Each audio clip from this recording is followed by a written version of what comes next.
Bueno, compañeros, muy buenas noches a todos.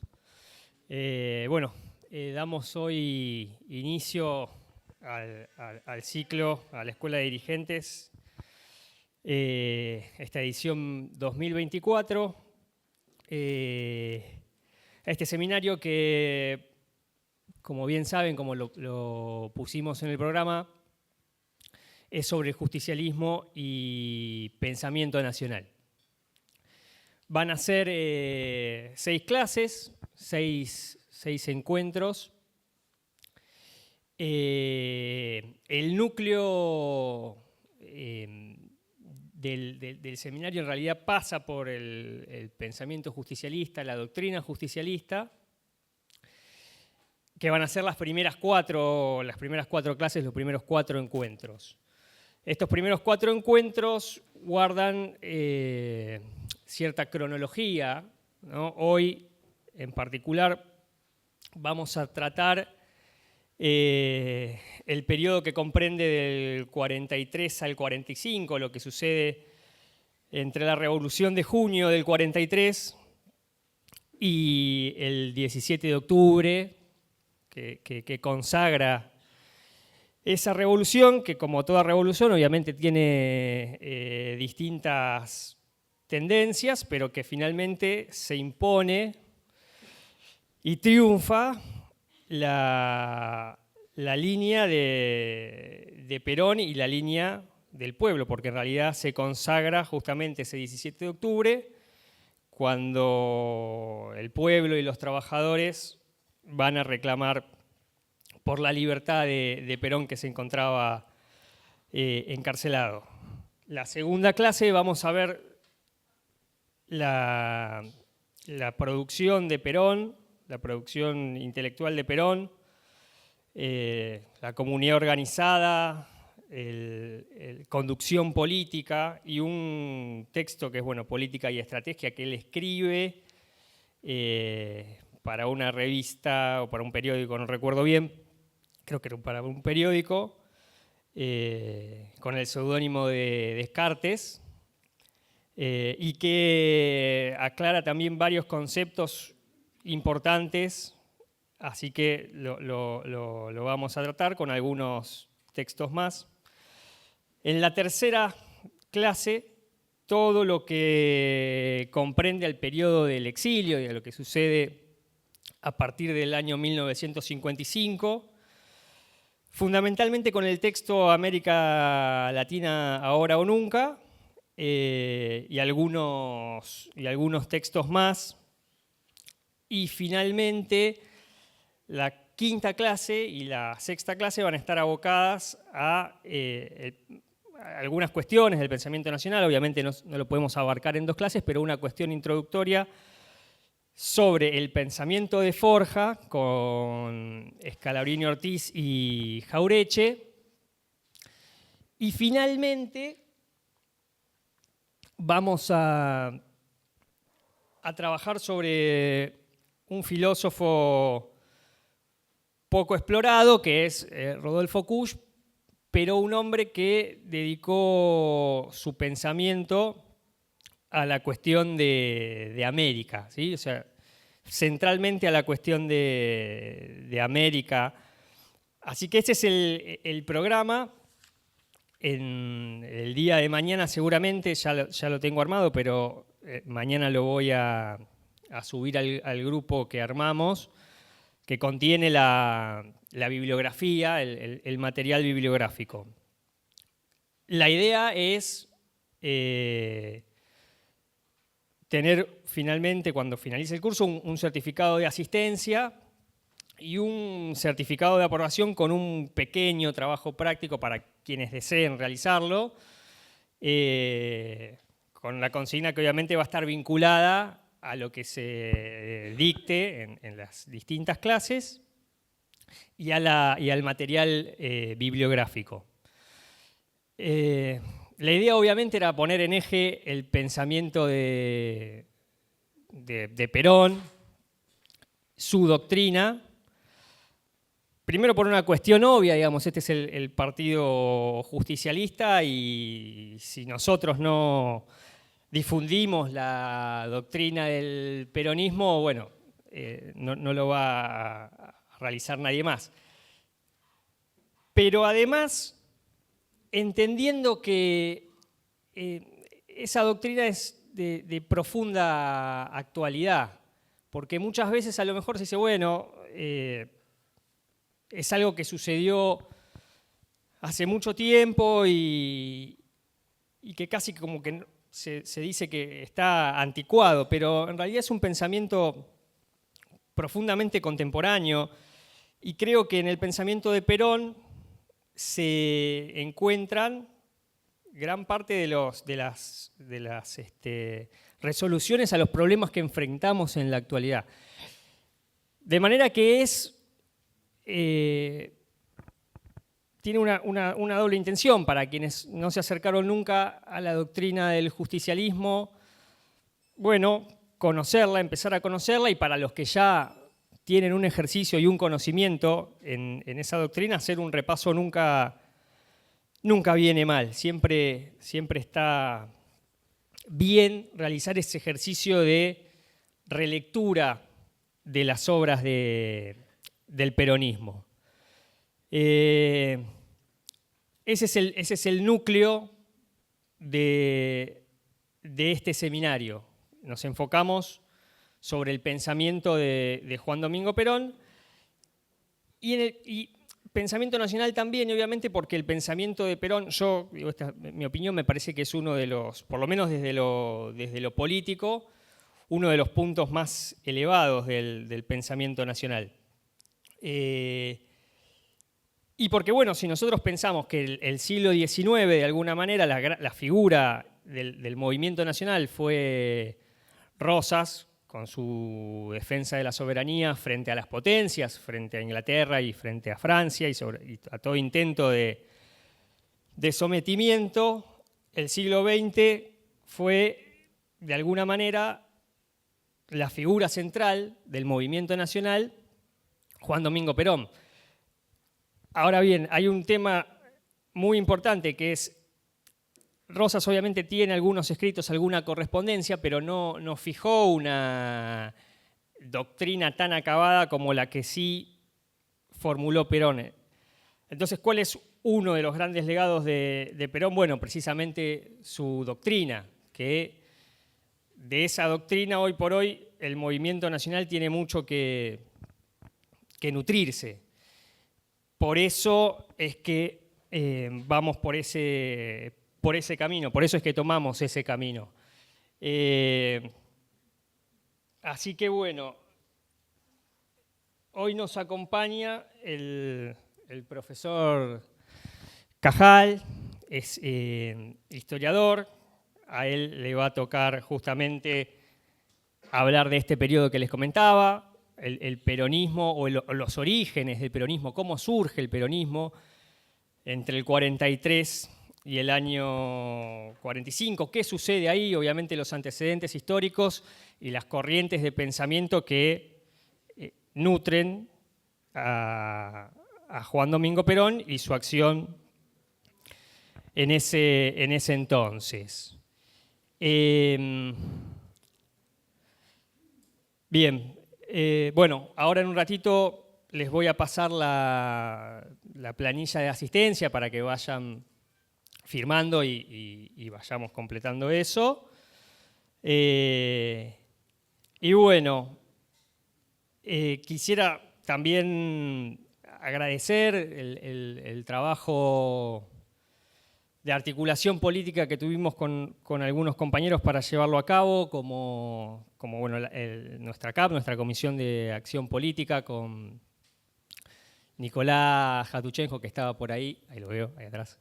Bueno, Anto Napoli, que también la vi, ahí está, Anto Napoli, Carlitos de los Santos, Juanma Pereira, Nacho, ellos hicieron el laburo de articulación política necesaria para que este tipo de hechos sucedan. En cuanto a la cursada, simplemente eso, ¿no? O sea, para para lograr el certificado de asistencia necesitamos estar presentes en al menos 4 de los 6 encuentros, y el certificado de aprobación requiere la elaboración de este trabajo que en las próximas clases vamos a definir la manera en la cual la consigna en realidad, a partir de la cual vamos a trabajar. Bueno, como les dije anteriormente, está preparada la bibliografía, que se las voy a estar pasando en estos días. Y bueno, no me quiero extender mucho, pero sí me parece importante traer a colación un testimonio para dar inicio, que es un testimonio que recopila en realidad un compañero que es Roberto Baschetti en un libro que es La Plaza de Perón, que justamente recopila varios testimonios de lo sucedido en el 17 de octubre, que realiza una trabajadora textil que se llamaba Josefa Abuela. Y que comenta Josefa Abuela, que dice, ¿no?, acerca del 17 de octubre. Dice: yo trabajaba en esa fábrica hasta los días domingo. Como era menor de edad, una vez vinieron los inspectores y para que no me vieran, los patrones me encerraron 2 horas en el baño. Teníamos que limpiar los pisos y la heladera. Y si protestábamos, a la calle. El obrero no tenía derecho a ninguna queja. Si levantábamos la voz, nos hacían llevar por la policía. El 17 de octubre es imposible de describir, comenta. Fue como si Dios hubiese bajado al balcón y nos hablara. Porque lo que Perón nos decía nos daba tanto estímulo para vivir que es imposible decirlo con palabras. El resultado fue que a ningún obrero le faltaba comida ni ropa. A ningún niño le faltó un juguete de Navidad ni el pan dulce. Esto, obviamente, era un hecho profundamente revolucionario y que transformó profundamente la Argentina. Y obviamente esa transformación de la Argentina incomodaba obviamente a las potencias de aquel entonces, a Inglaterra, a Estados Unidos. Por eso fue tan intensa la campaña contra Perón. Y obviamente, bueno, por eso hubo tanto poder puesto para que Perón dejase el poder, y lo derrocaron en 1955, y nuestra revolución, esa revolución que le dio al trabajador la dignidad que no tenía, la dignidad, una vida sin descanso, sin horarios de trabajo y sin ningún tipo de derecho, más allá de que hubiese escrito un código de trabajo, pero lo que estaba escrito Perón lo hizo cumplir, y lo que no lo escribió. El aguinaldo es una de esas conquistas, el estatuto del peón rural es otra, y son fenómenos que se producen entre el 43 y el 45 con Perón como secretario de Trabajo. Y me parece que quizás en esa época era justamente inimaginable, o sea, nadie pensaba que iba a llegar alguien que desde la Secretaría de Trabajo hiciese cumplir los derechos del trabajador. Y bueno, llegó Perón, los realizó, y se produjo ese encuentro maravilloso entre el conductor y el pueblo, porque no existe conductor sin pueblo. Y ahí se produce este ascenso del movimiento nacional. Así que bueno, este es el justificativo de por qué trabajamos eso, y evidentemente tiene una profunda actualidad, porque hoy, después del proceso de la dictadura militar, las condiciones de trabajo se han vuelto complejas y no todos gozan de estos derechos que en 1943 empiezan a instaurar en la Argentina. Y es, de alguna manera, una deuda pendiente. Entonces, Perón no es un hombre simplemente del pasado, no es algo que podemos pensar que sucedió en 1945 y que no tiene nada que ver con la actualidad. Tiene una profunda actualidad y formarnos en su doctrina, formarnos en sus escritos, es muy amplia y rica. Tiene temas de defensa nacional, tiene temas de organización desarrollados en conducción política, tiene temas de geopolítica en el libro de América Latina ahora o nunca. O sea, hay un pensamiento sobre muchos puntos, algunos, como por ejemplo la carta sobre el ambiente dirigida a los pueblos y gobiernos del mundo, un tema de profunda vigencia, con lo cual conocer su pensamiento es central.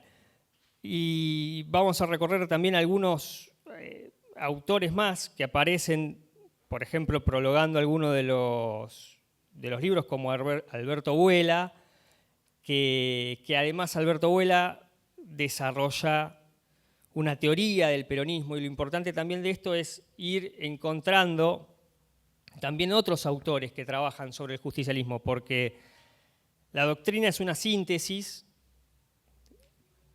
pero detrás de la síntesis hay una teoría, y esto también lo dice Perón, son tres elementos claros.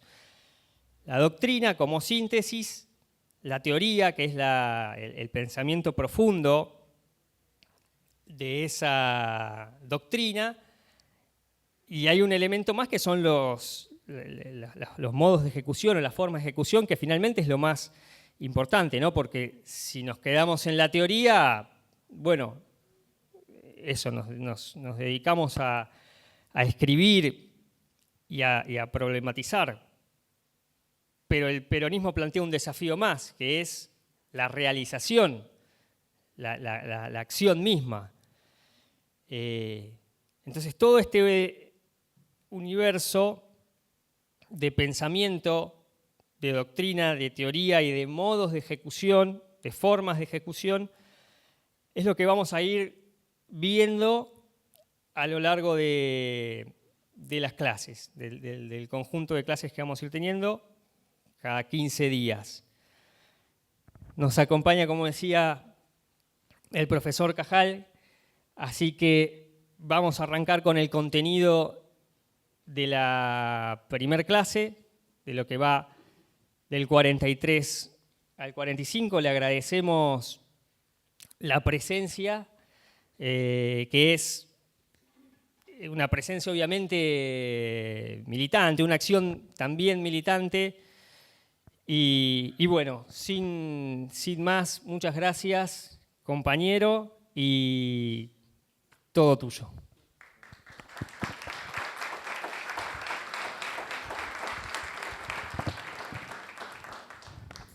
Bueno, muchas gracias, Andrés, compañero Andrés.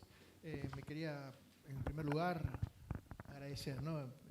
Siempre mi mamá me dijo, siempre que entres a un lugar y mucha gente, vos agradeces, y ahí arrancas bien la cosa. Vamos a agradecer, en primer lugar, al compañero Andrés, que tuvo la amabilidad, y aparte de todo estaba escuchando que la cosa viene en serio, porque es una formación militante de verdad, ¿no? Porque hay prueba, asistencia y toda esa historia. Y otra cosa más, lo de Kush me sorprendió, maravilloso, muy bien, felicitaciones.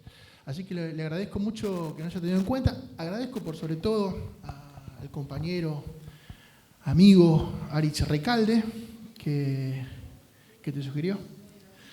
Y por supuesto agradezco al intendente, al Partido Justicialista de Adrogué y a cada uno de ustedes. Y seguramente entre el público debe haber algún trabajador del Estado, así que para todos los trabajadores del Estado, en su día, muy feliz día, compañero del trabajador del Estado.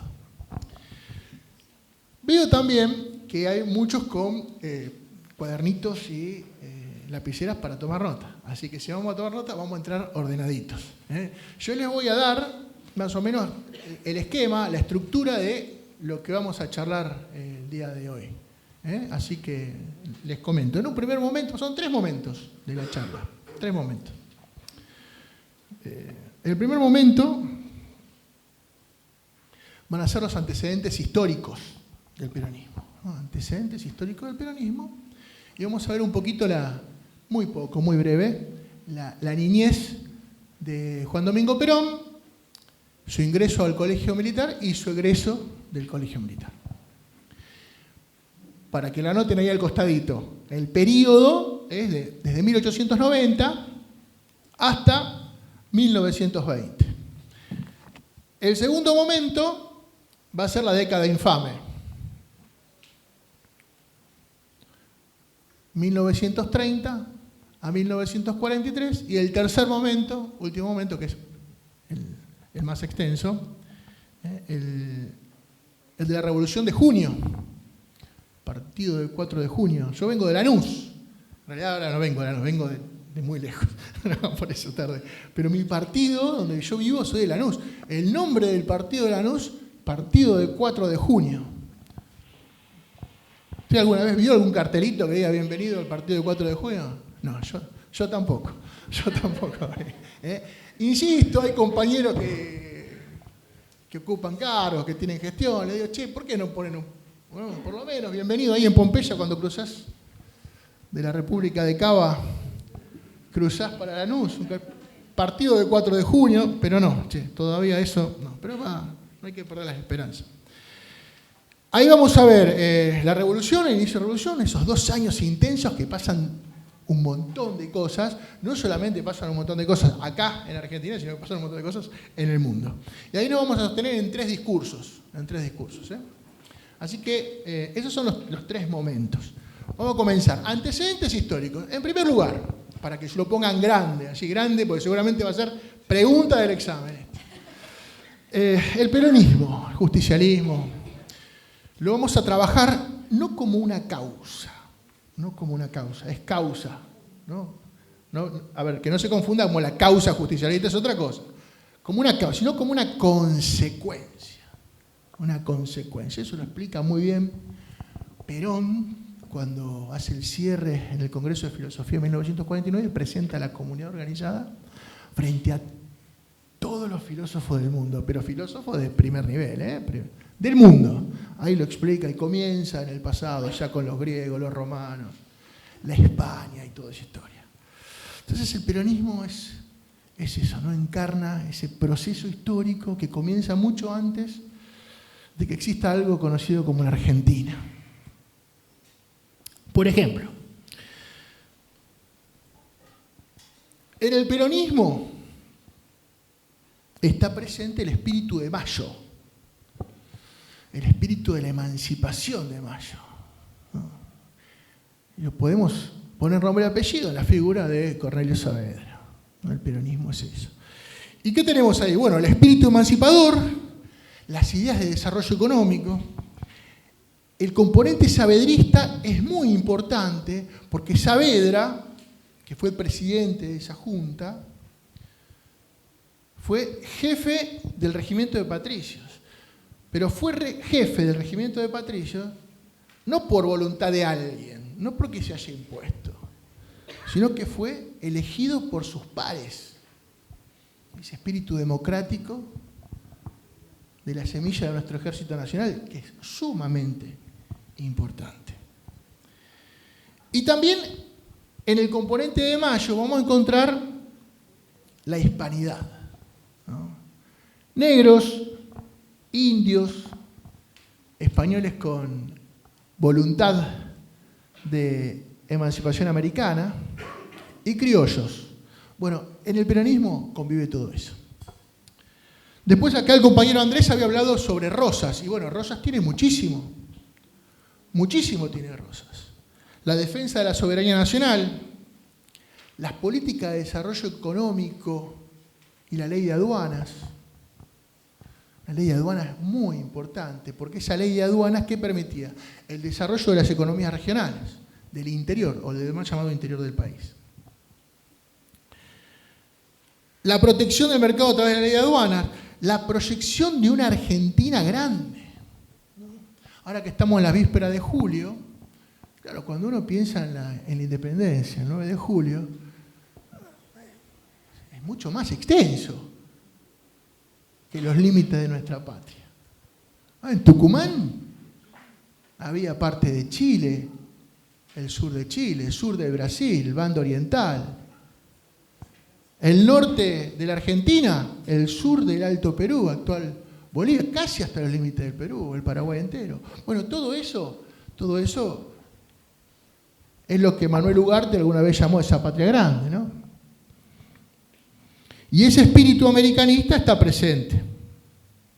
La conducción, la participación de las clases populares y por sobre todo el espíritu sanmartiniano, ¿no? Alguna vez alguno de ustedes habrá escuchado San Martín Rosas Perón, ¿no? Esa síntesis que hace don Arturo Jaureche, ¿no? Si ellos son Mayo Casero, nosotros somos San Martín Rosas Perón. Hacemos un saltito en el tiempo y nos vamos a proyectar en Irigoyen, ¿no? El justicialismo, nuestra doctrina, nuestra historia política tiene muchísimo de ese radicalismo, del radicalismo de verdad, con mayúsculas, de ese radicalismo revolucionario, de ese radicalismo que escuchaba las demandas del pueblo y que interpretaba las demandas del pueblo. Ese radicalismo encarnado en la figura de don Hipólito Yrigoyen y tantos otros, autor de la Reforma Universitaria. Ese radicalismo que se plantó ante el mundo y le dijo a las Ligas de las Naciones, después de que los países vencedores en esa primera gran guerra instalan la Liga de las Naciones y dicen, no, nosotros acá no vamos a jugar. Imagínense ustedes tener un dirigente hoy en día que mande los destinos de la patria, que diga, no, Naciones Unidas, nosotros no. No fue hace mucho, apenas 100 años atrás.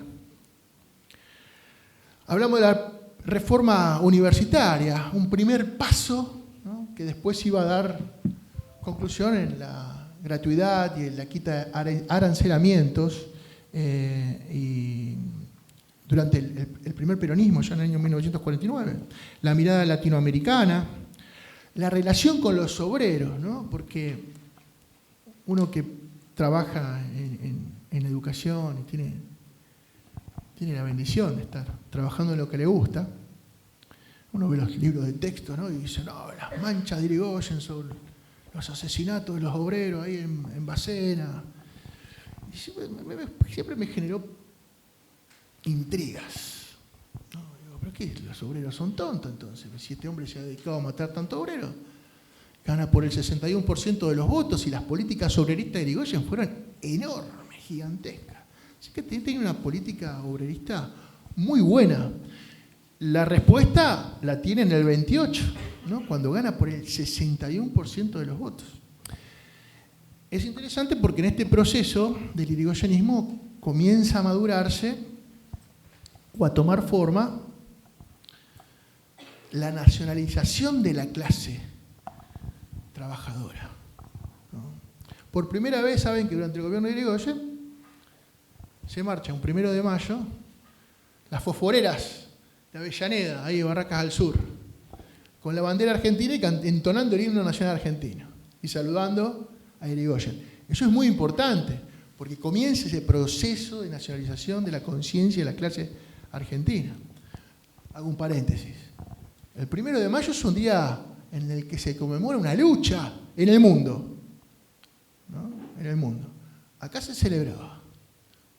Aunque parezca mentira, hubo una época de pleno empleo y de fiesta y de jolgorio para los trabajadores.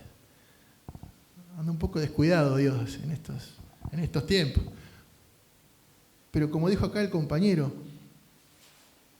Perón es futuro. Y nosotros como argentinos y como peronistas miramos al futuro, pero teniendo presente un pasado rico que nos da y nos brinda las respuestas. Otro de los elementos constitutivos del peronismo son los gobernadores del interior, ¿no?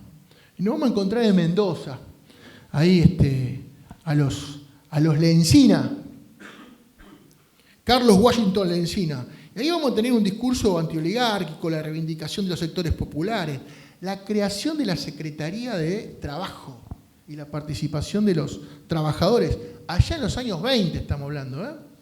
Estamos hablando de los años 20. El establecimiento de un salario mínimo, y la caja de jubilaciones y pensiones de los trabajadores de la provincia. Carlos Washington Lencina, un radical no irigoyenista que va a terminar mal, ¿no? El clan radical va a terminar con su vida. Después también cerquita de Mendoza, ahí en San Juan, nos vamos a encontrar con Federico Cantoni, ¿no? Un dirigente de San Juan. Fíjate vos qué interesante lo que hace este hombre en la década del 20 y del 30 en San Juan.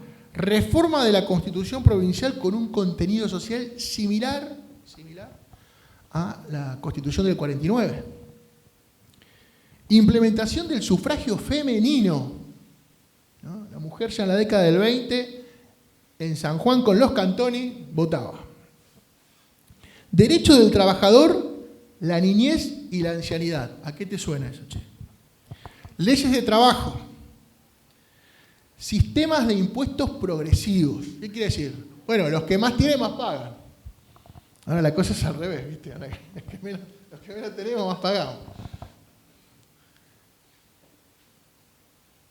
Impulso de la obra pública, ¿no? En los 30 se va a dar mucho esto de la obra pública. Creación de grandes espacios populares y planes de vivienda de los trabajadores.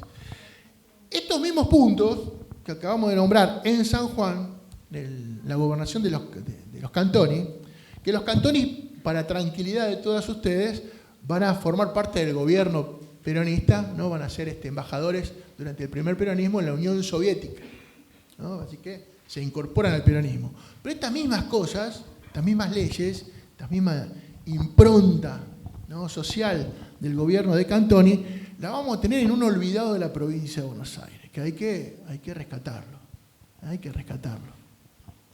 que es don Manuel Fresco.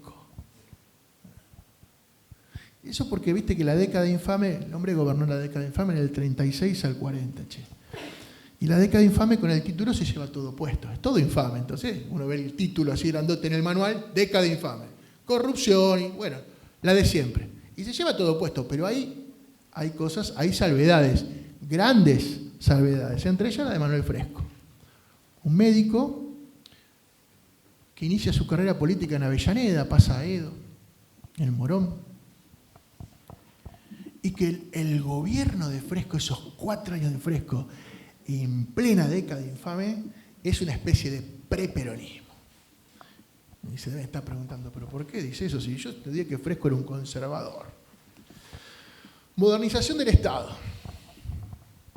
Los que van a Mar del Plata, cuando agarren la Ruta 2, la hizo Fresco. Reforma educativa. Reforma agraria, pero reforma agraria de verdad. Y no la hizo a la izquierda, ¿eh? La reforma agraria acá en la República Argentina la hizo el Partido Conservador, el Partido Demócrata Nacionalista. Legislación y participación obrera en la política. Obra pública, construcción de caminos, política de salud, transformación de las fuerzas de seguridad, medios de comunicación al servicio del pueblo, políticas sociales, colonias de vacaciones para los chicos del colegio. En Tandil, en Sierra de la Ventana, en Loma de Zamora, en Mar del Plata. Y promoción del deporte infantil con los torneos bonaerenses. No sé si les suena eso de torneos bonaerenses, torneos de Evita. Bueno, todo eso, ¿no? Una especie de ensayo de lo que tiempo después va a ser el peronismo, pasó en la provincia de Buenos Aires. De hecho, Perón y Fresco tienen encuentros y participa en el gobierno peronista como médico de los ferrocarriles estatizados. después para el que le interese en qué otra cosa iba a participar, me preguntan cuando termine la charla, pues eso es súper secreto. Y también, con el devenir de los hechos, hay que recuperar, también no nos podemos dar el gusto, hay que recuperar la figura de Julio Argentino Roca. Yo sé que a muchos y muchas les molesta, les genera un poquito de picazón, ¿no? Pero sí, los pueblos originarios. ¿Por qué? Bueno, pensemos en la primera vez en la historia del siglo XX, en que comienzan las políticas obreras, se dan en la segunda presidencia de don Julio Argentino Roca. El informe Pialet-Macé se da por orden y pedido del ministro del Interior, Joaquín B. González. ¿Y quién era el presidente de ese ministro del Interior? Bueno, don Julio Argentino Roca. Y es por ese pedido y ese informe Pialet-Macé donde se ve el estado catastrófico, paupérrimo, miserable, como contaba recién el compañero de esa compañera que vivía escondida en la fábrica cuando venían los inspectores. Bueno, peor que eso, vivía y estaba la situación del trabajador. ¿Se hizo algo? ¿Se modificó? No, no se modificó nada. Pero el primer paso es reconocer el mal, el problema, para poder tener políticas. A través de eso se crea el Departamento Nacional de Trabajo y Previsión. La resolución les pide el presidente Roca y toma forma durante el gobierno de Alvear, después de Quintana. ¿No? Departamento Nacional de Trabajo y Previsión. ¿A qué le suena eso? Muy bien, muy bien. Hágame acordar cuando lleguemos ahí, dice, yo dije esto, sí, lo retomo. Muy bien, perfecto. ¿No? También hay una política americana, ¿no? de Roca. Pensemos en la doctrina Drago. En el proyecto ABC, Argentina, Brasil, Chile. Es tomado por Roca, por Irigoyen y por Perón. Digamos, hay una continuidad. Por todo lo que estuvimos hablando, ¿no? Es que entendemos que el peronismo madura. Por eso es consecuencia. Una consecuencia, como diría un autor, al que vamos a hacer referencia en un ratito, don Jorge Abelardo Ramos, que seguramente en los encuentros que tendrán lo van a retomar, tiene una obra que se llama Revolución y Contrarrevolución, ¿no? Y el peronismo es parte de ese proceso de revolución y transformación. ¿Hasta acá cómo venimos? Venimos bien. Cualquier cosa me dicen, puedo hablar de otra cosa. Bueno, una vez que hablamos de esto, ahora vamos a pasar a la niñez de Perón, porque todo hombre, toda mujer es parte de lo vivido. Y viste que la niñez te marca para toda la vida. Y la niñez de Perón es una niñez que indudablemente lo marcó. Nace en las proximidades de Lobo, ahí en Roque Pérez. Hay distintas teorías, distintas especulaciones sobre cuándo nació, si nació el 8 de octubre del 95 o el 7 de octubre del 93. La cosa es que la anotan tarde, la anota el padre. Un padre que se dedicaba a los trabajos de hacienda, a transportar ganado a pie, ¿no? A hacer 2.000, 3.000 kilómetros, llevando el ganado de un lugar a otro. Y es de esa manera que Perón, muy tempranamente, va a ir a Chubut y Santa Cruz, teniendo contacto con los trabajadores rurales y las miserias de los trabajadores rurales. Porque si había miseria de los trabajadores rurales acá en la provincia de Buenos Aires, imagínense en el sur, ¿no? Y posiblemente, siendo espectador, testigo de esas miserias, es que el primer acontecimiento político trascendental que hace Perón durante la Revolución de Junio es el Estatuto del Peón Rural. Ese Estatuto del Peón Rural que eleva a la condición de trabajador digno al laburante rural. Ahí aprende por parte de su padre y también por parte de su herencia, por parte de su mamá. Aprende a hablar el tehuelche, el araucano. Su padre dice, venían los paisanos y los saludaban a mi papá y le decían Marí, Marí. Y no es casual que Juan Domingo Perón sea el autor del primer diccionario araucano-español. Viste que a veces los nuestros divagan y buscan, tendríamos que tener un dirigente originario. Bueno, lo hemos tenido, ¿no? Se llama Perón, ¿no? Se llamó Perón.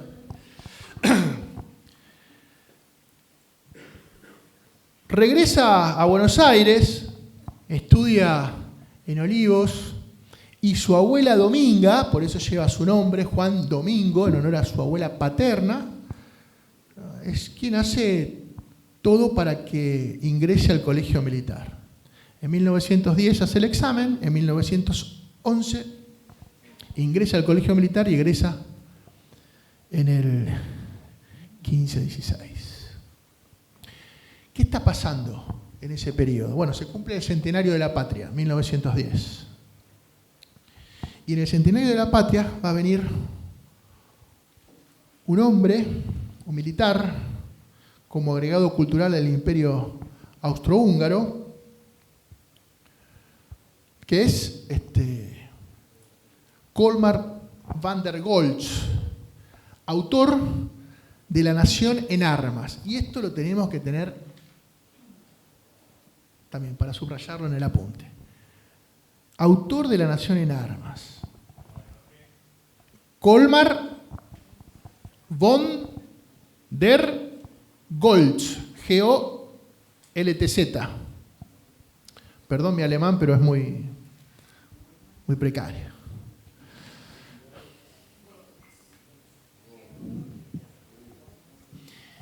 Este hombre va a plantear algo muy importante, porque pensemos que para el 10 está madurando ¿qué cosa en Europa? ¿Qué está por pasar?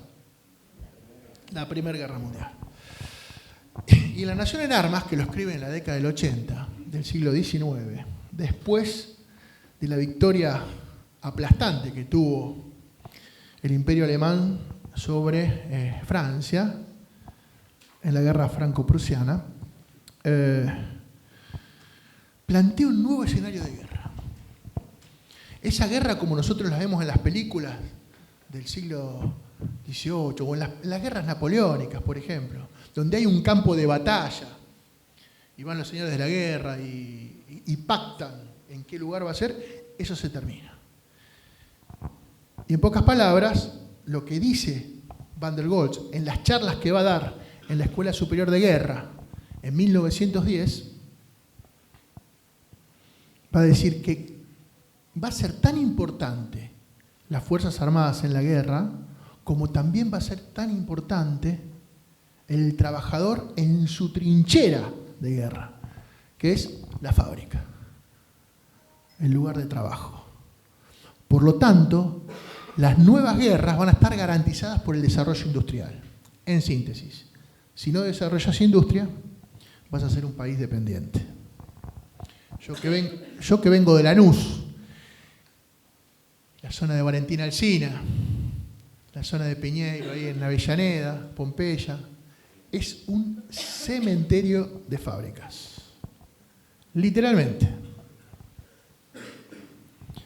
Desarrollo industrial, soberanía política.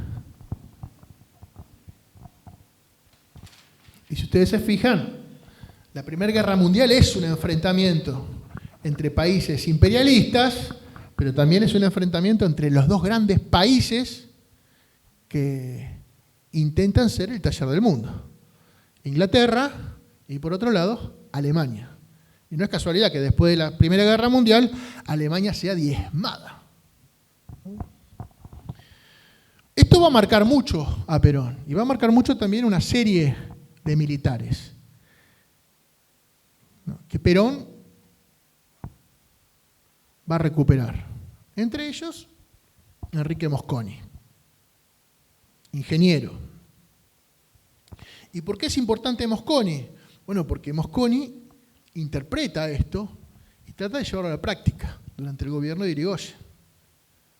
O sea, estamos en presencia de un momento en que el mundo está en guerra, los productos manufactureros no llegan acá porque los países productores de manufacturas están ocupados en la guerra y hay que producir acá. Hay un incipiente desarrollo de la industria nacional en el primer gobierno de Irigoyen. Pero claro, para que la industria funcione, ¿qué hace falta? ¿Cómo? Materia, ahí está, energía. Pero ¿qué pasa? Claro, la energía, la nafta, el petróleo, estaba en poder de empresas extranjeras. Y que si yo les pregunto, ¿qué dos países tenían el control y el dominio del petróleo argentino? Ustedes lo van a adivinar, a ver. Inglaterra, muy bien.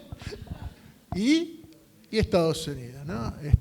La Anglo-Persian, que sería la Shell, ¿no? Esas estaciones de servicio con el caparazón ese con la Shell, claro, amarillo, y Axion se llama ahora, antes se llamaba ESO, que es la Standard Oil. La Standard Oil. Claro, para desarrollar hace falta ¿qué cosa? Eso. ¿Qué dijo Irigoyen?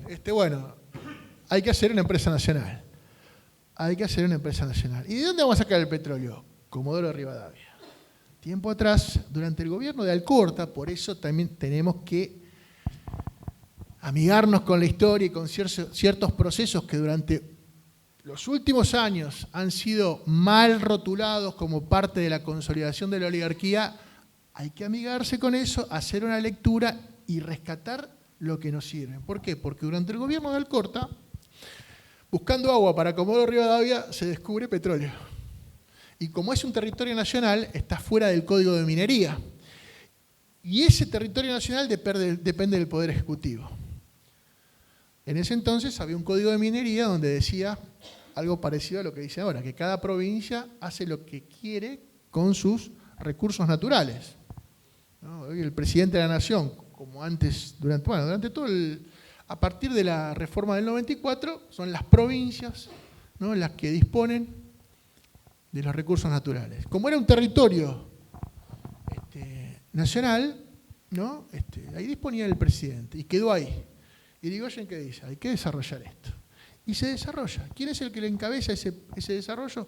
Enrique Mosconi. Y para finalizar, el primer gobierno de Irigoyen, en 1922, se crea Yacimientos Petrolíferos Fiscales.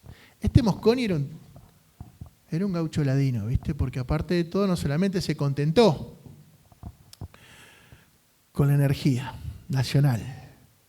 Saben que la Argentina fue el tercer país en el mundo en tener una empresa nacional. Nacional, 100% nacional, ¿eh? No con el grupo del 51% del Estado y el 49% restante. 100% nacional. La Unión Soviética, Rumania y la República Argentina. ¿No? A Irigoyen le plantean, cuando está por hacer esto, vienen del Standard Oil y le plantea hacer una empresa mixta. Irigoyen lo saca patadas en el culo. ¿Se puede decir eso, no? ¿Sí? Literalmente. Literalmente. Lo dice Gabriel del Mazo, un hombre de Forja. ¿No? Lo saca diciendo, no, porque la intención de tener una empresa de bandera no es ganar plata, sino que desarrollar soberanía. ¿A raíz de qué? Lo que dijimos, la nación en armas de prusiano, Colmar van der Goltz. Desarrollo de industria, soberanía como país. ¿No? Volviendo a Mosconi, que me había ido por las ramas, Mosconi no solamente se contenta con eso, sino también que hace la aviación, crea la aviación. De la mano de un amigo que también tiene el grado de general en esta quinta ala de las fuerzas, la aviación, que es un hombre que la historia oficial lo presenta como un bon vivant, como un tipo del jet set, un hombre que le gustaba la noche, hacía un poco de deporte y le gustaba andar en globo, que es don Jorge Newbery. La primera obra de Jorge Newbery es Petróleo, Y es él el encargado de mostrar al mundo de que el petróleo de Comodoro Rivadavia, pese a lo que decían los informes norteamericanos e ingleses, es un petróleo bueno. Y es él el que pone plata de su bolsillo, junto a Mosconi, para crear la aviación argentina, como fuerza civil y como fuerza armada dependiente del ejército argentino. Mirá vos qué patriota Jorge Newbery. Hay que recuperarlo también, ¿no? Jorge Newbery. Que, es más, a partir de ahora le podemos decir compañero Jorge Newbery.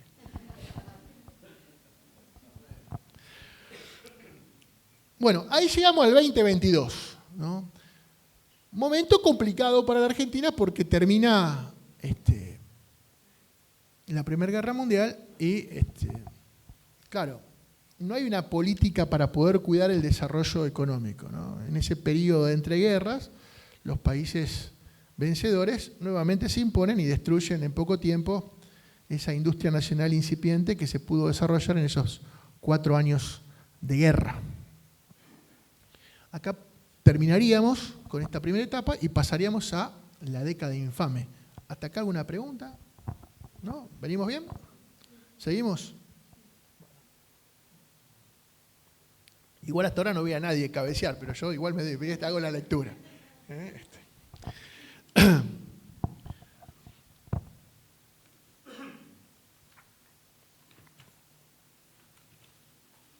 Una cosa importante del egreso también que se da al finalizar la década, finalizando la década del 10, del egreso en el colegio militar, es la relación, la relación de... Todo varón tiene una mejor relación con la mamá, ¿no? O la mayoría de las veces, o hablo por mí, digo, yo no hablo por mí. Hay que ser cuidadoso con algunas cosas ahora en día. Pero Perón tuvo una relación con su abuela, ¿no? Pero por sobre todo con su padre.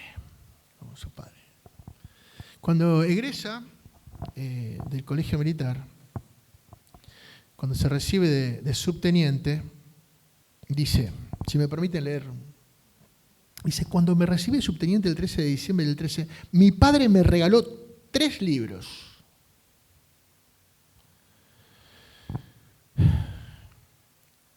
Cartas de Lord Chesterfield a su hijo Felipe de Santop, Vidas paralelas de Plutarco y el Martín Fierro. Dice, te regalo, Lord Chesterfield, para que aprendas a transitar entre la gente. Plutarco, para que te inspires siempre como ellos. Dice, y el Martín Fierro, para que nunca te olvides que sos un criollo. Pucha, che, qué lindo, ¿eh? No olvidarse de ser un criollo. Recordar siempre de dónde venimos. Y como dice el Fierro, hasta que un criollo venga a mandar. Y el criollo mandó. Y fueron los 10 años más felices y más dignos de la Argentina. Ahora sí, saltamos a la década infame. Y década infame, golpe del 30, primer golpe militar. ¿Participa Perón? Sí, participa Perón, participan todos.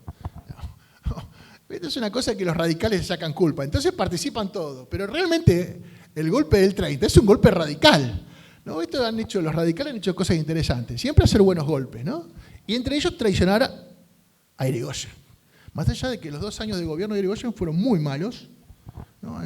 Para la fecha del 6 de septiembre se estaba gestando algo interesante, que es la nacionalización del petróleo. Nacionalización del petróleo. Pero como era un hombre mayor, un hombre anclado en el siglo XIX, ¿no? Se estaban probando el traje antes de que lo abandonen. Y fueron los mismos radicales, su vicepresidente Martínez, el que organizó el golpe, ¿no? Lo organiza y se da el 6 de septiembre, justamente un día antes en que se nacionalice o que se trate la nacionalización del petróleo en todo el territorio nacional. Claro, llega Uriburu, ¿no? Uriburu, un general que ya estaba retirado, marchando con los cadetes, no había militares, eran cadetes del colegio militar. Y Lo apresan a Irigoyen, lo llevan a Martín García y se escuchaba en los alrededores de la Casa Rosada gritar al vicepresidente Martínez. Claro, cuando Uriburu llega se pone el traje de presidente y se sienta. Me han traicionado, dice. El traidor era usted, señor. El único que se mantiene fiel y que le avisa es un militar que se llama Luis de Lepiane, padre de Luis de Lepiane, que tiene una participación muy importante en Forja. Lo verán ustedes cuando traten sobre Forja. Claro, y ahí aparece la década infame, ¿no? Si uno se pone a analizar el origen de los presidentes de la década infame, son todos ¿de qué partido? Radical, ¿no?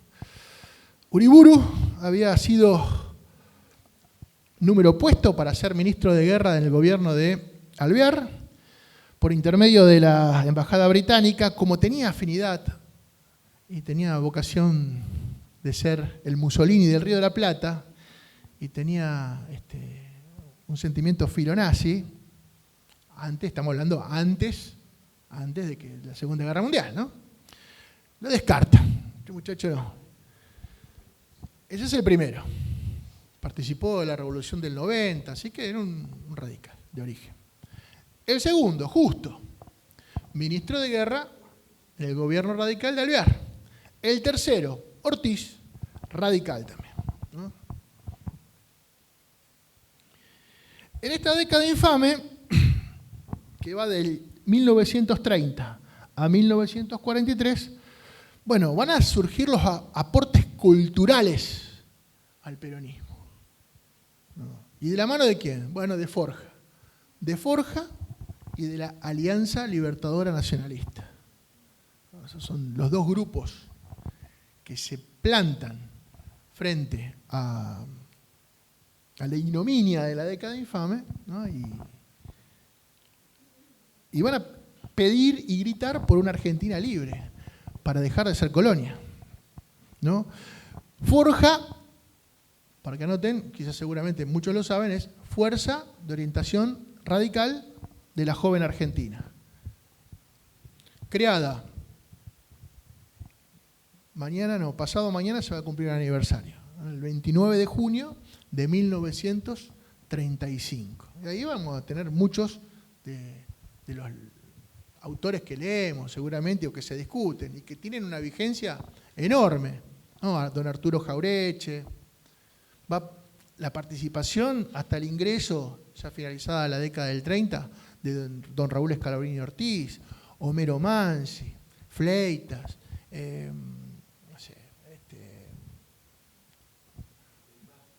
Del Mazo, que lo había nombrado, me falta Pereira, no sé, un montón más, ¿no? Y sí, Forja, lo decimos. Fuerza de Orientación Radical de la Joven Argentina. Fuerza de Orientación.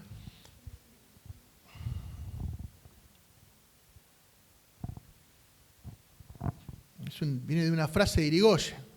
En los talleres, en los golpes de la forja, aparece la hecatombe del mundo, dice, ¿no? Y aparte porque en la forja se forja ¿qué cosa? Bueno, el ser nacional argentino, ¿no? Profundamente radicales, pero irigoyenistas, ¿eh? Pensemos bien que a mitad de la década del 20 el radicalismo se parte. Un radicalismo irigoyenista, que es el que gana con el 61% en el 28, el pueblo profundamente radical, y después un radicalismo liberal, ¿no? Que es el radicalismo que después va a ser parte de la Unión Democrática, y es el radicalismo que subsiste, liberal. ¿Por qué? Porque el radicalismo irigoyenista en un 90% se suma al peronismo después. ¿Se entiende, no?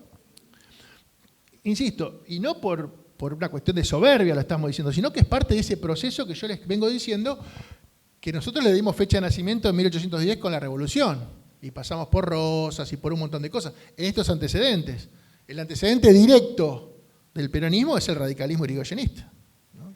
Por eso digo, el 90% se suma al peronismo. En este grupo de Forja, bueno, hay un montón de cosas que se van a dar, ¿no? Y el otro es la Alianza Libertadora Nacionalista. Alianza Libertadora Nacionalista. Fundada por Queraltó. Queraltó tiene sus orígenes en el 30.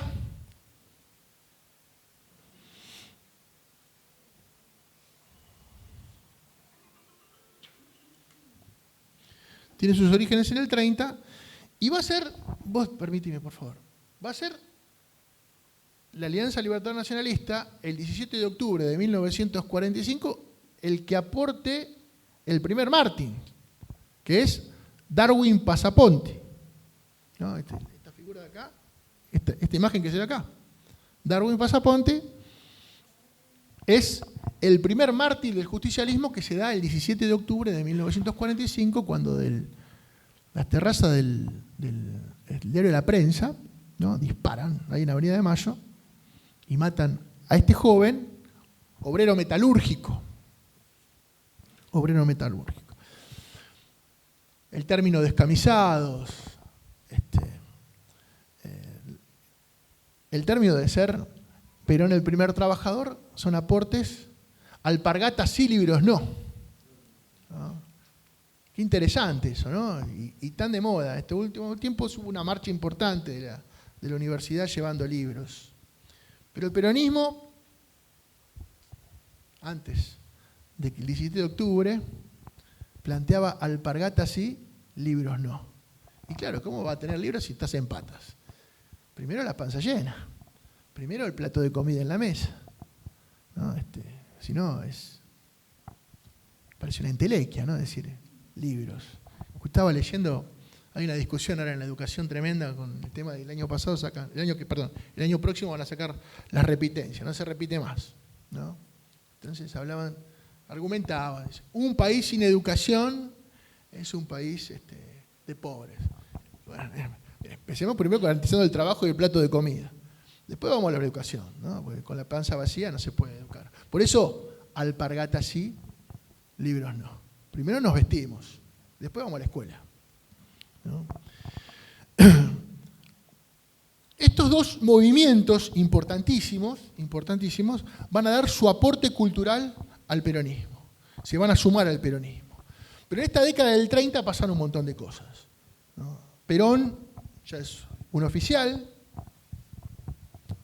mayor. A finales de los 30 se va como agregado militar, a Europa, hace su tránsito por Italia, por Alemania, y claro, todo militar que se va afuera no se va de excursión. ¿A qué se va? Y se va a espiar, ¿no? Se va a espiar, claro, a eso van. Y puede palpar lo que va a venir, lo que va a pasar, ¿no? Viene para acá, da una charla en la Escuela Superior de Guerra, ahí en la zona del Pacífico, y a partir de esa charla se le acercan varios camaradas y lo invitan a sumarse a una logia, la logia del GOU, G-O-U. Grupo de Obra y Unificación, o Grupo de Oficiales Unidos. Yo me inclino por la primera, pero también hay muchas especulaciones de qué significa GOU, las siglas GOU. Repito, Grupo de Obra y Unificación, Grupo de Obra y Unificación. Grupo de Obra y Unificación. O Grupo de Oficiales Unidos. Son todos coroneles, no son generales, no hay generales acá, hay pocos generales.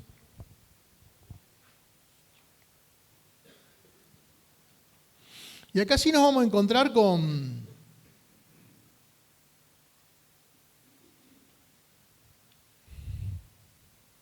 distintas corrientes dentro del GOU. ¿No? Un Perón que no lo funda, no lo crea. Ya en los tiempos de Justo Presidente hay encuentros.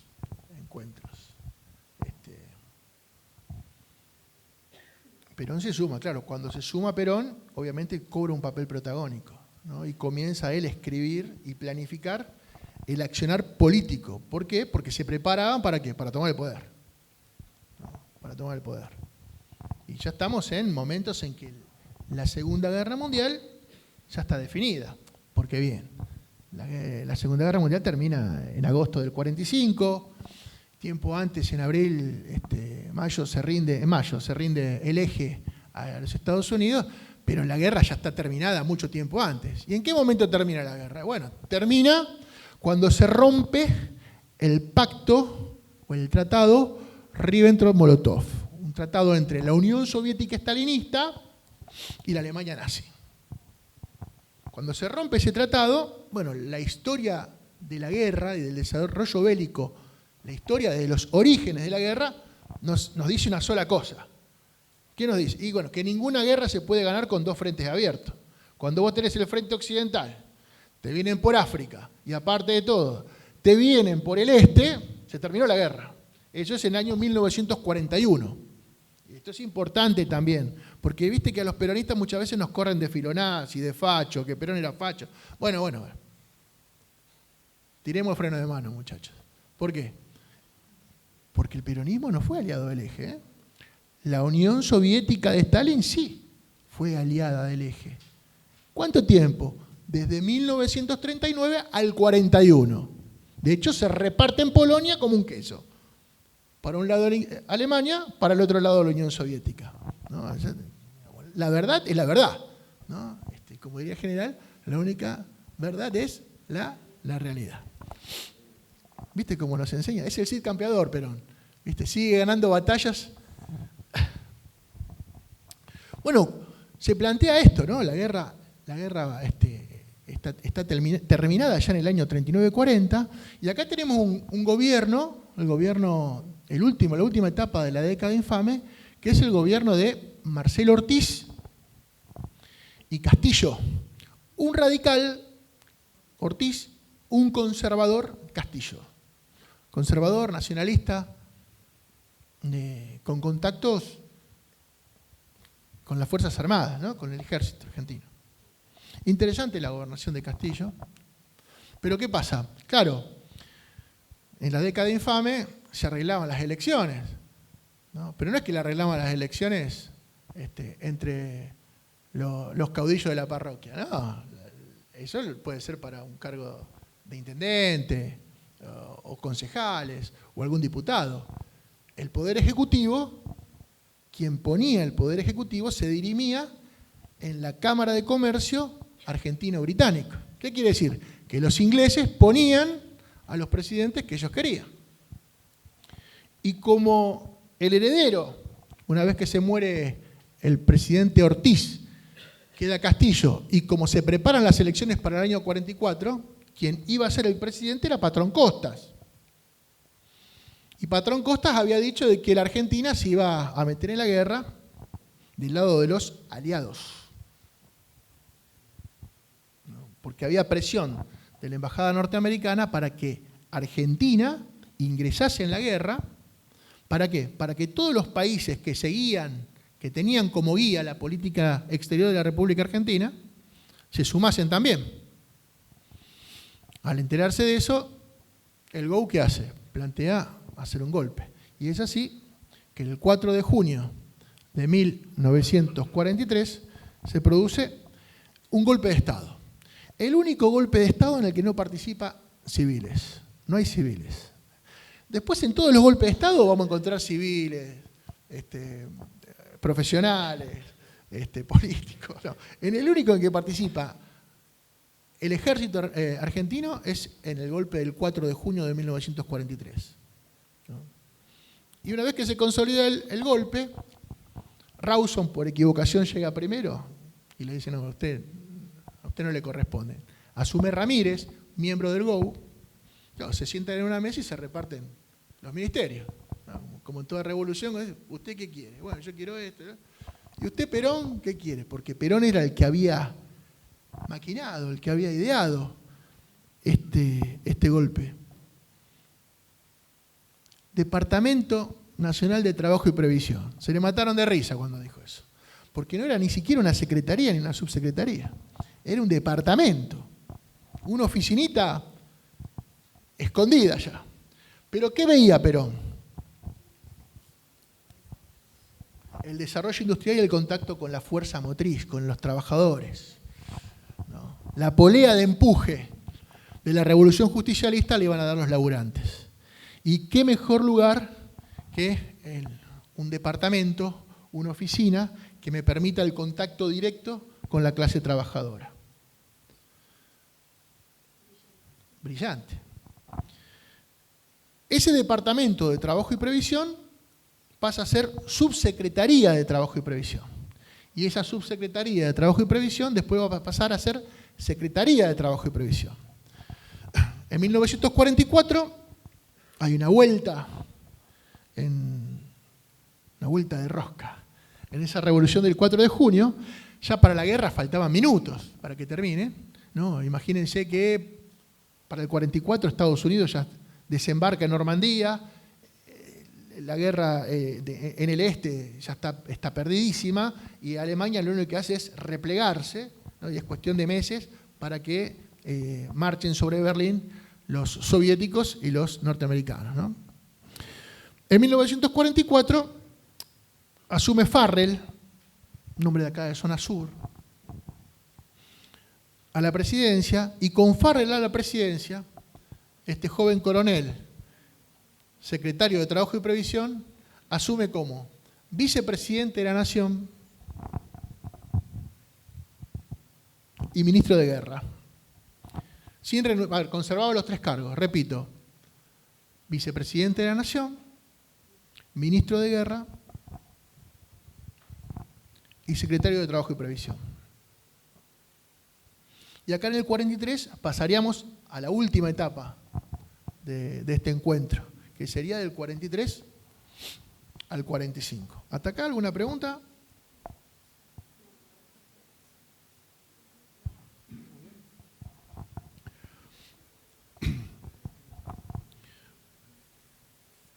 Bueno,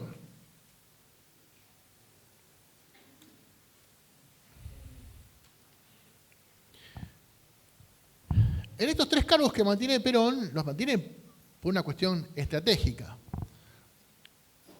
Hace política desde el cargo de vicepresidente,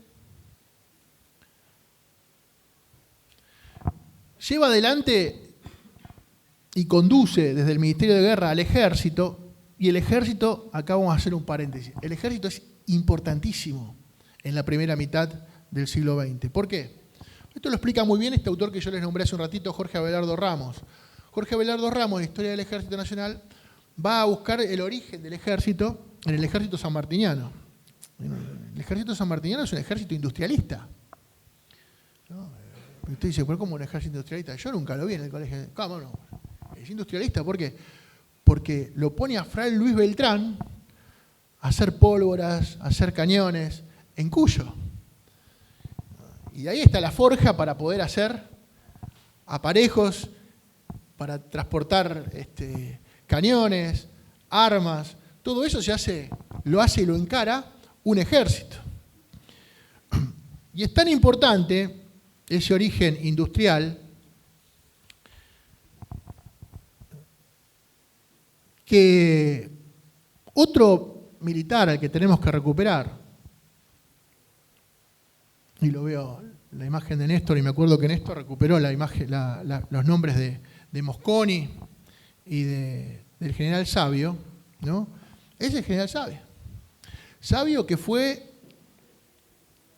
un general que dirigió fabricaciones militares. Fabricaciones militares no se hacían nada más que pólvoras y armas. Fabricaciones militares se hacían autopartes, ¿no?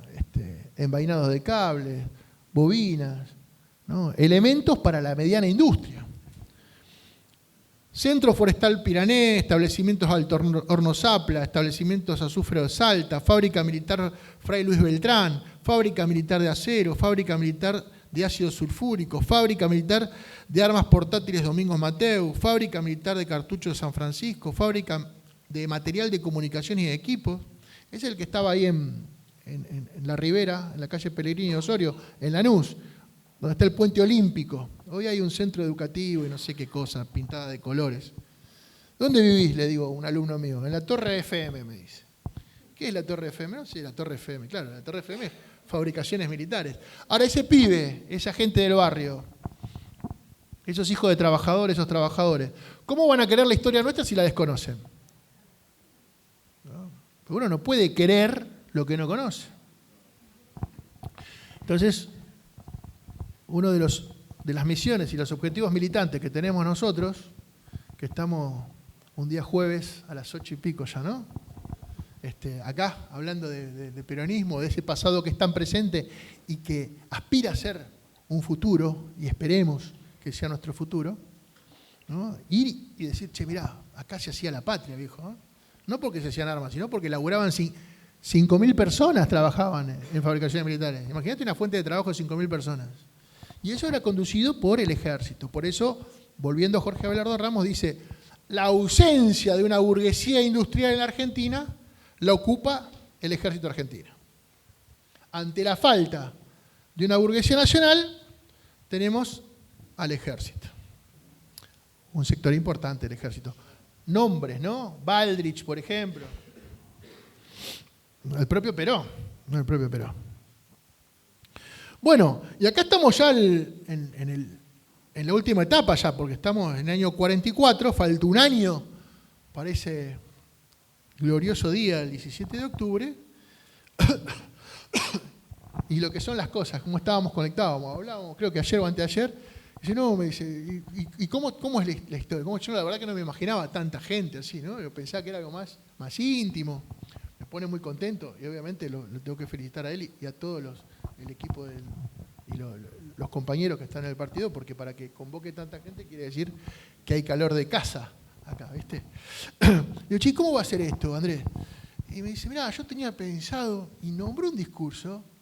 Y digo, che, mirá, yo íbamos a elaborar, pensé lo mismo, ¿no? Que es un discurso que da el coronel Perón, ya siendo vicepresidente, ministro de Guerra y secretario de Trabajo y Previsión, disculpe que vuelva con esto, pero es importante tenerlo presente, en la Universidad de La Plata, que se llaman, el discurso es la apertura de las cátedras de defensa nacional.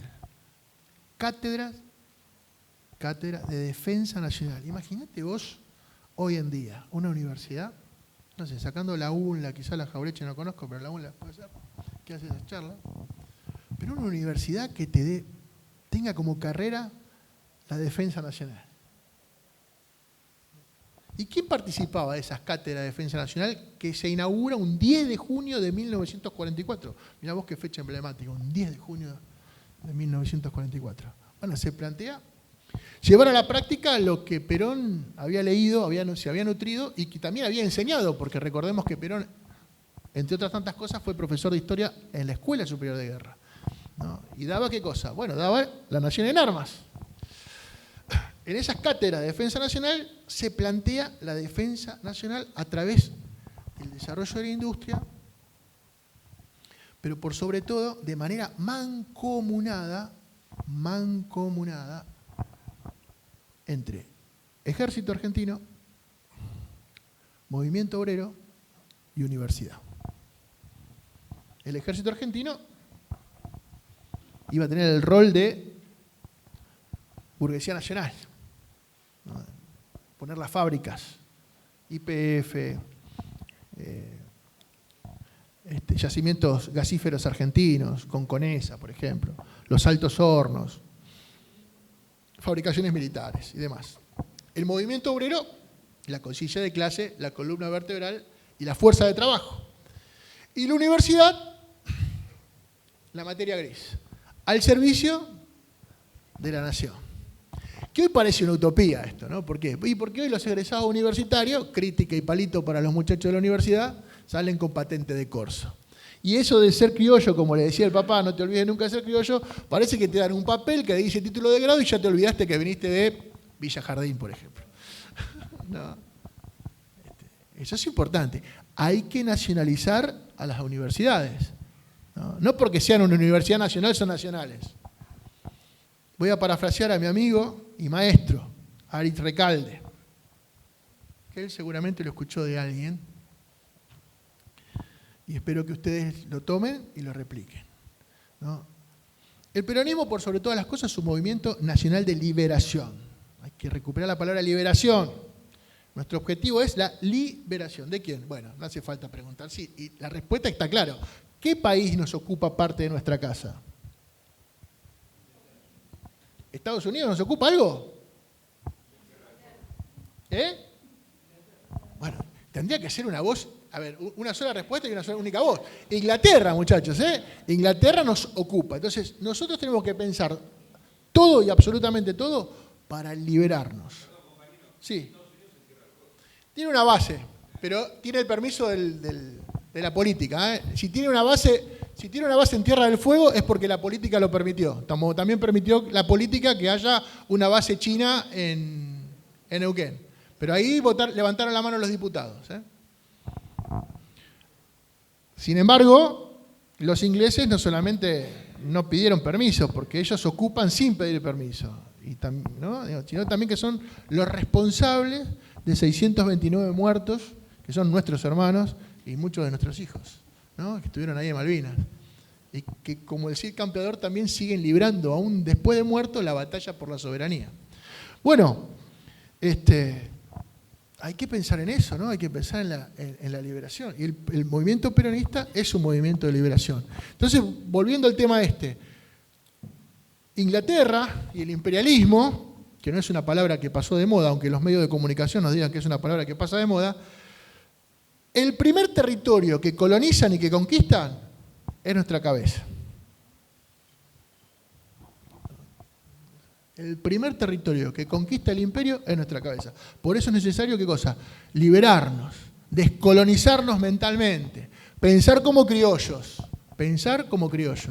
¿no? Y por eso era la importancia de que el ejército, el movimiento obrero y la universidad marchen juntos en estas cátedras de defensa nacional, ¿no? Ahí, en las cátedras de defensa nacional que se dan en la Universidad de La Plata, claro, no solamente se habla de desarrollo industrial y de Colman Baron de Gaulle, sino también que se plantean actividades diplomáticas.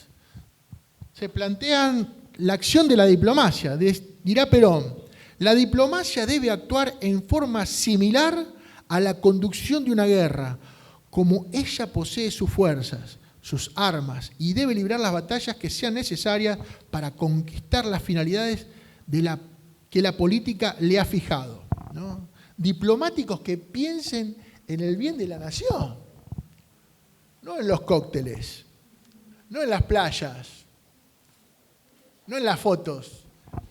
No lo dije yo lo de los yates, no lo dije yo lo de los yates. Pero es la voz del pueblo ahí, ¿no? La acción política, el rol de las Fuerzas Armadas, la acción industrial, la acción comercial, la acción de la educación. Una educación, acá hablan de reforma educativa. Perdón, porque yo soy docente, entonces hablo de esto y a veces me salgo de la vaina. Y me dice mi señora, ojo con lo que va a decir. Y dice, mira que hay gente. Pero hay que pensar una educación en pos de la liberación de la patria. Uno ve las cosas y dice, ¿pero en qué nos suma esto? ¿Qué nos suma? Pero absolutamente todo tiene que estar planificado en pos de la liberación de la nación. La acción financiera, la nacionalización de la banca, ¿no? Digamos, pensemos en eso. Hoy estamos a 41 años de democracia demoliberal burguesa, salvando pequeños periodos de tiempo, ¿no? Coletazos. Acá lo tenemos al compañero Néstor. Ningún gobierno intentó quitar una ley que es un corset para que la Argentina crezca, que es la ley de entidades financieras, puesto por Martínez de Hoz. Esa ley de entidades financieras impide el desarrollo industrial y favorece, ¿qué cosa? La especulación financiera, la timba. Que tipos como el ministro de Economía que tenemos nosotros ahora, no solamente hayan hecho pingües negocios a costa del trabajador humilde durante el gobierno de Macri, endeudándonos a 100 años por 54.000 millones de dólares, sino que estos 6 meses hizo lo mismo, pero en tiempo récord, porque también nos han endeudado por 60.000 millones de dólares en 6 meses. Estamos hablando de 100.000 millones de dólares que se suman, perdón que haga la analogía, ¿no? Que se suman a una deuda externa impagable. Hoy estamos hablando de 650.000 millones de dólares. No sé si acá alguien va a ser papá o mamá, o conoce, tiene un hermano que va a ser padre, o conoce a alguien que está en estado y que pronto será papá o mamá. Pero fíjense una cosa y tengan presente, antes de saber el nombre de ese bebé que está por nacer, antes de saber el nombre, ya sabemos que nace debiendo 15.000 millones de dólares. Perdón, 15.000 dólares. 15.000 dólares. Nacemos deudores. Y nadie osó quitarle la identidad financiera. Bueno, acá, en las cátedras de defensa nacional, se planteaba eso. Se planteaba la acción financiera en favor de la patria, ¿no? Eso es interesante. Otro discurso también, que es muy importante, ya estamos llegando, ¿venimos bien? ¿Sí? Ya estamos llegando al fin de la exposición.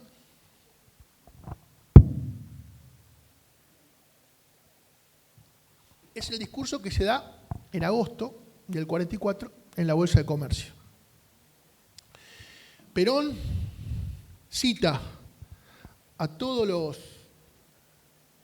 los industriales nacionales, ¿no? Esa industria incipiente nacional, que surge como surgió en esa Primera Guerra Mundial. ¿Se acuerdan que estuvimos hablando que surge una burguesía industrial que tiene mala suerte, no tiene políticas de contención y de resguardo y es después exterminadas por el capital extranjero?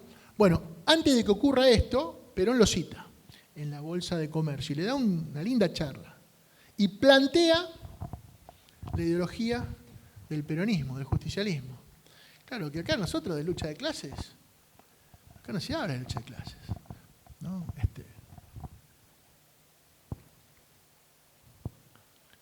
Sienta las bases policlasistas del movimiento, ¿no? Porque el único hombre que existe es el hombre que trabaja. ¿Es así o no? Y trabaja tanto un industrial como trabaja un obrero, un trabajador. Nosotros no planteamos la lucha de clases. ¿No renunciamos? Bueno, no sé. Pero nuestro primer objetivo es la liberación. Es tanto sometido el dueño de una fábrica como el empleado del Imperio Británico o del Imperio Anglo-Yanqui.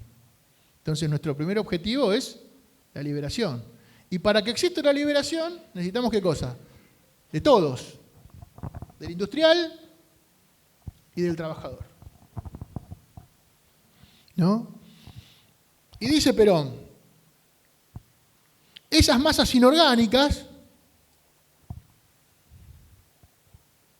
nucleados en distintas centrales obreras, Perón se apoya en la CGT-1, se había partido de la CGT, era CGT-2, CGT-1 y CGT-2, y otras, ¿no? Fuera todavía seguía dando vuelta con algún viejo anarquista.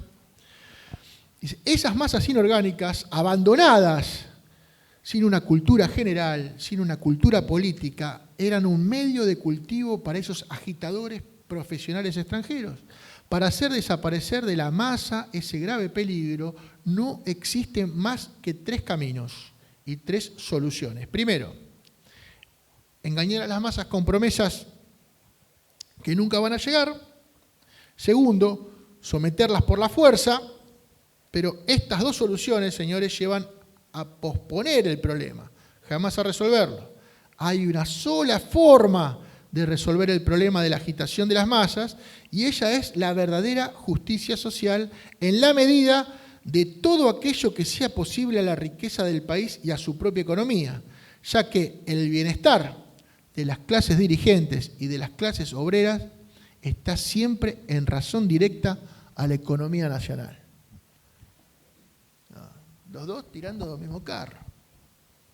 Qué lindo, qué interesante esto, qué importante. Estos discursos, ahora vamos a pasar al tercero, que es el discurso de despedida. Ya faltan días para que se dé el 17 de octubre, estos discursos, esta obra, este pensar y proyectar a la Argentina, están dados dentro del marco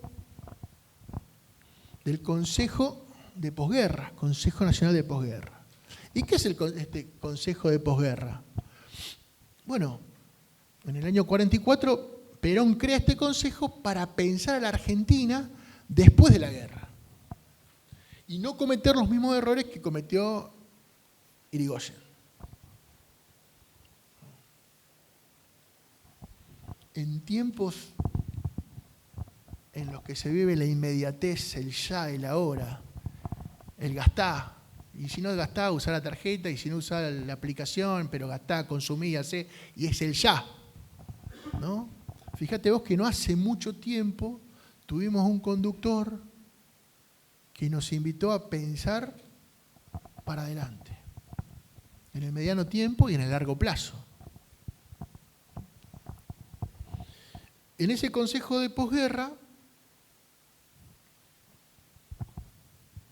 es también donde se plantea el voto femenino, en el consejo pro sufragio femenino. Y esto se plantea antes de que Perón conozca a Evita.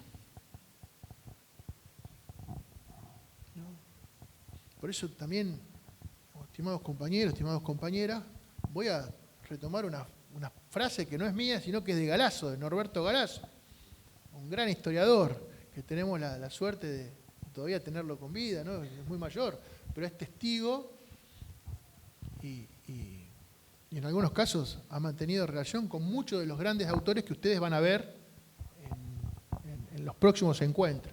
¿Y qué dice Norberto Galasso? El evitismo es el estadio superior al gorilismo.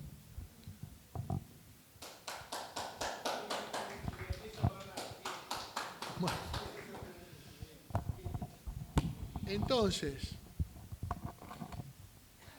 no se puede ser evitista, se dice peronista. Se reconoce la compañía de Evita, se la valora a la compañera Evita, ¿no? Se la valora. Pero ella misma decía, yo soy sin nada sin Perón. Y aparte de todo, es un poco el semblante de esa comunidad organizada, que nace en la familia, la mujer y el hombre, Perón y Eva Perón. Ese consejo pro sufragio femenino se plantea en el 44, queda trunco en el 45, y obviamente después la banderada de llevarlo a todos los rincones de la patria va a ser Eva Perón.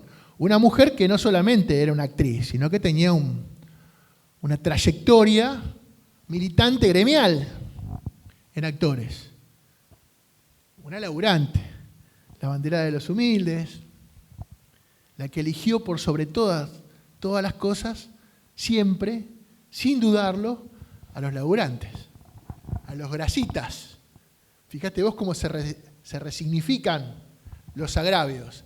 Esto es regrasa, estos son los grasas, el aluvión zoológico, los grasitas. En boca de Evita, lo malo se hace bueno, los grasitas. Y yo soy un grasita, y todos nosotros lo somos, y con orgullo de serlo, ¿no? Y no fue fácil el tema del voto femenino, insisto, que tuvo como primer militante, ¿no? Ya Perón en el gobierno a esta mujer, esta banderada. ¿Por qué? Y bueno, porque no es fácil que se tome conciencia de lo que se va a hacer. Imaginemos, a ver, quizás nosotros porque pecamos de que estamos en la ciudad, en la urbe, informados, pero había que convencer de la incursión y del ingreso a la vida política a la mujer que vivía en Cuyo, en La Puna, en Misiones y en Chubut. Y quizás, yo qué sé, te dicen, hay que votar. Pero si vos no tomás real conciencia de que es necesario el voto, ¿para qué vas a ir? El ejemplo lo tenemos con el voto juvenil. Viste que ahora se vota a los 16, pero no vota ni el 15% de los chicos. ¿Por qué? Porque se tiró sin militancia, sin trabajo. ¿Se entiende? Entonces, fue necesario 4 años de trabajo, del 47 al 51, para que la mujer recién en el 51 no solamente vote, sino también ocupe lugares políticos y se la posicione en el lugar que debería haber estado hacía mucho tiempo atrás.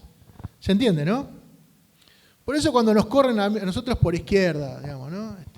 Miren, a la izquierda del peronismo está la pared, muchachos. No hay nada. ¿Por qué? Porque no solamente fue el peronismo quien garantizó la participación de la mujer en la política a través del voto y de los cargos, sino que fueron los trabajadores quienes anunciaron y declararon que la vicepresidencia la tenía que tener Eva Perón en agosto del 51. Después, por estas malas jugadas del destino, a veces el destino se maneja con cierta ironía en los destinos de la nación, vaya a saber por qué, Eva tuvo que renunciar. Pero también es el peronismo y nuestro movimiento quien puso a la primera presidenta mujer, muchas veces ninguneada por nosotros, por los propios, y que está viva todavía. Doña Isabel Martínez de Perón. Creo que se merece un aplauso la compañera Isabel.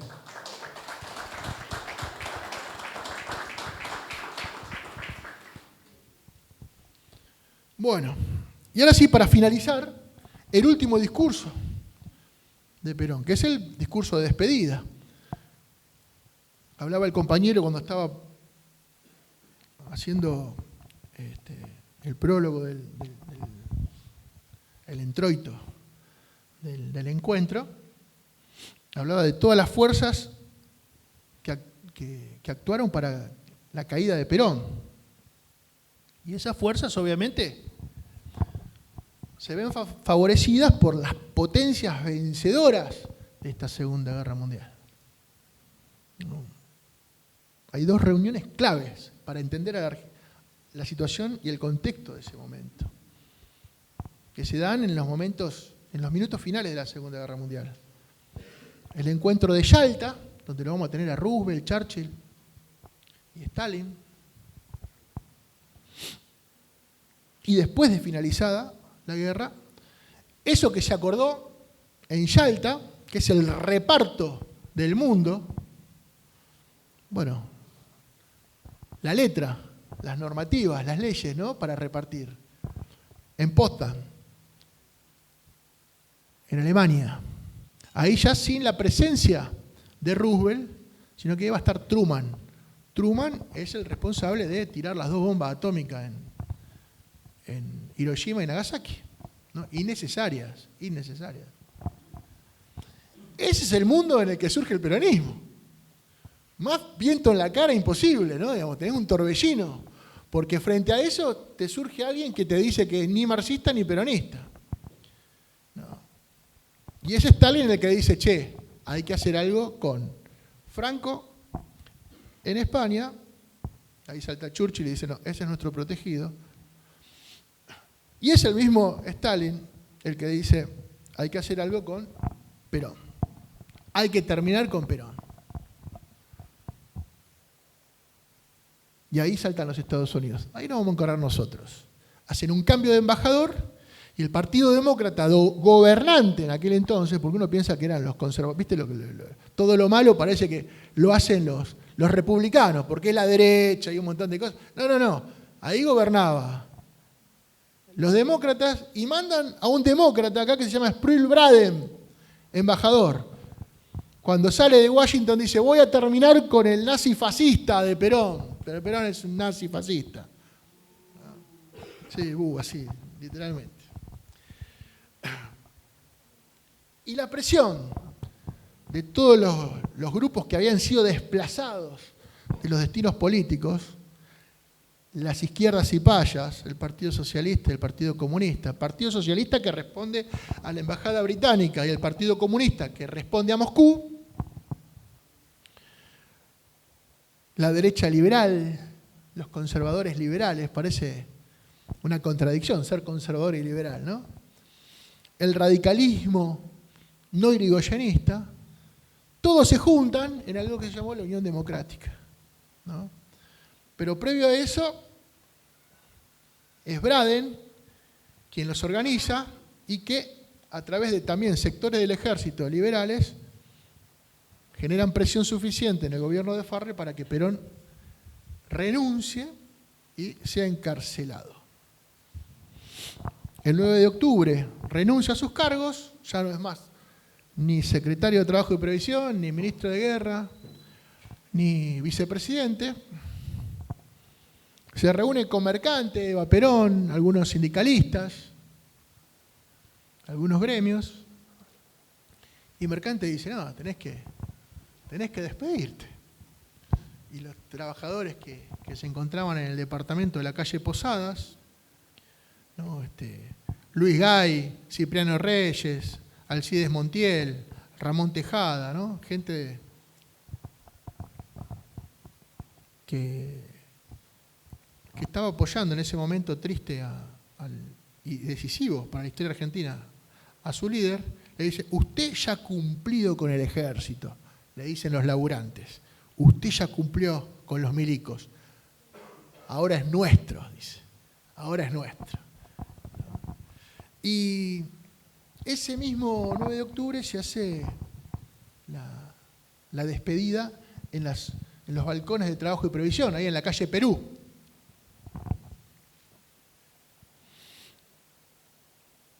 Y dice Perón, en esta obra para mí sagrada me pongo hoy al servicio del pueblo y así como estoy dispuesto a servirlo con todas mis energías, juro que jamás he de servirme de él para otra cosa que no sea el propio bien. Y si algún día, para despertar esa fe, ello es necesario, me incorporaré a las filas y lucharé desde abajo junto a ustedes. ¿No? Es ilustrador, enriquecedor, es como una especie de viaje al pasado. Yo los invito cuando lleguen a sus hogares, a sus casas, tranquilos, después de la cena, tomando unos matecitos antes de dormirse, que lo busquen en YouTube, porque está completo el discurso de despedida de Perón de Trabajo y Previsión. Y se escucha la voz de los trabajadores. ¡Revolución! Se escucha. ¡Dennos armas! ¡Dennos armas! Mujeres gritando. ¡La vida por Perón! Ese 9 de octubre. Una semana después, el subsuelo de la patria, ¿no? Se iba a hacer escuchar. Y para culminar, me gustaría cerrar con una frase que dice Perón en esa despedida, ¿no? Que más que despedida es una invitación para que hagan. Me despido, pero si después quieren hacer algo ustedes, muchachos, lo pueden hacer. Dice Perón, para terminar, no voy a decirles adiós, les voy a decir hasta siempre, porque desde hoy en adelante estaré entre ustedes más cerca que nunca. Muchas gracias.